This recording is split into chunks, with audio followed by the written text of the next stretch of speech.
J'ai rencontré Nikita. C'était dans les années fin 90. J'ai du mal à situer en fait. Dans ma tête, il y a des événements qui se chevauchent entre 97 ou 98. On va dire 97. C'était sur un réseau téléphonique parce qu'à l'époque, il n'y avait pas encore Internet et les sites de rencontres.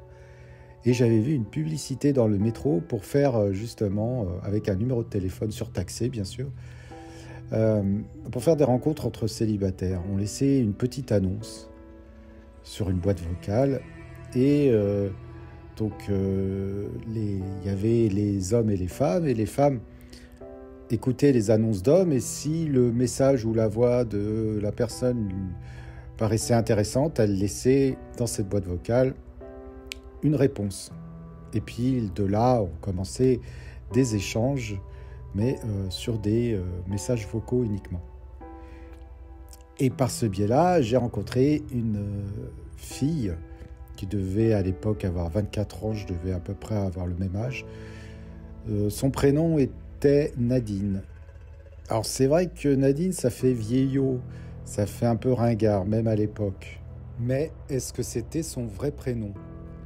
Et c'était une petite brunette, un joli visage, un peu un style Adjani, sauf qu'elle n'avait pas les yeux bleus. Mais la forme du visage, l'allure générale ressemblait beaucoup à Adjani. Et par contre, elle n'était pas du tout vieille. Et on s'était donné rendez-vous au Forum des Halles à Paris. Et on avait été boire un café un peu dans une rue en dehors du Forum des Halles. Et là, on se raconte nos vies, tout ça.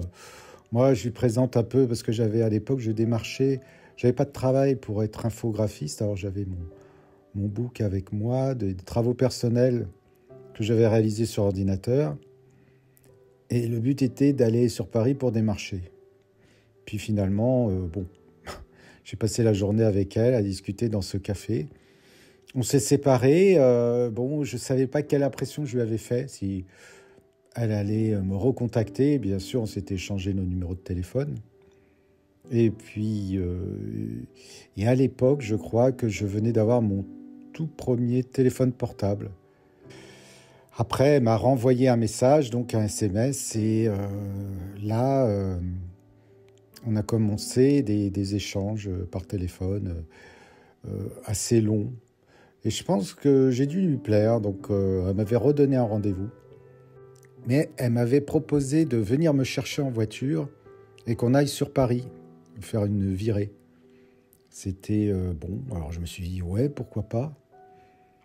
Et là, j'ai compris qu'il y avait un mystère chez elle. On avait été au pub Saint-Germain, je crois.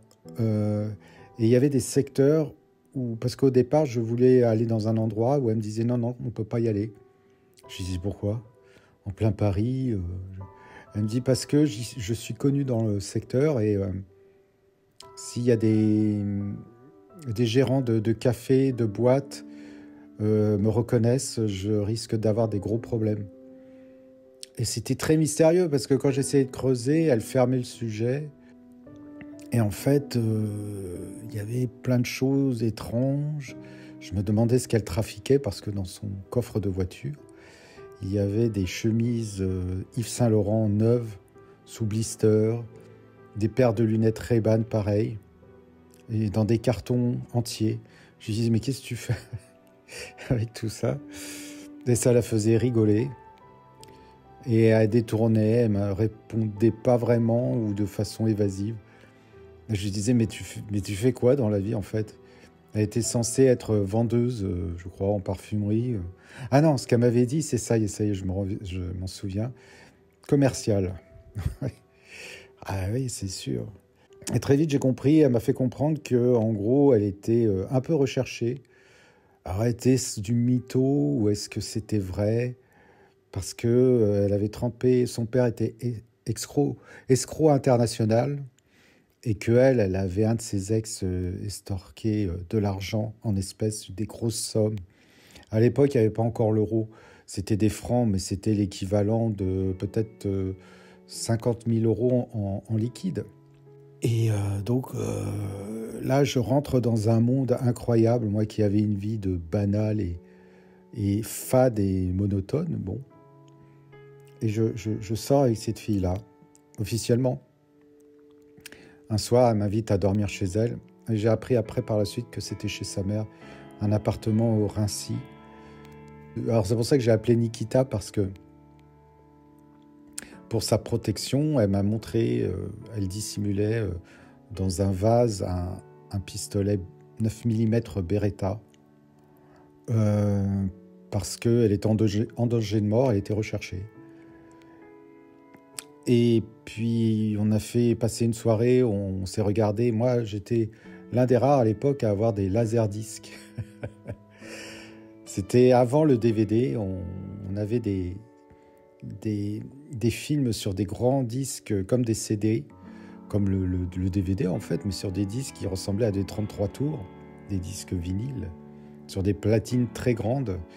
On obtenait une qualité nettement supérieure à la VHS. Et donc j'avais ramené ce matos-là avec les films chez elle. Voilà.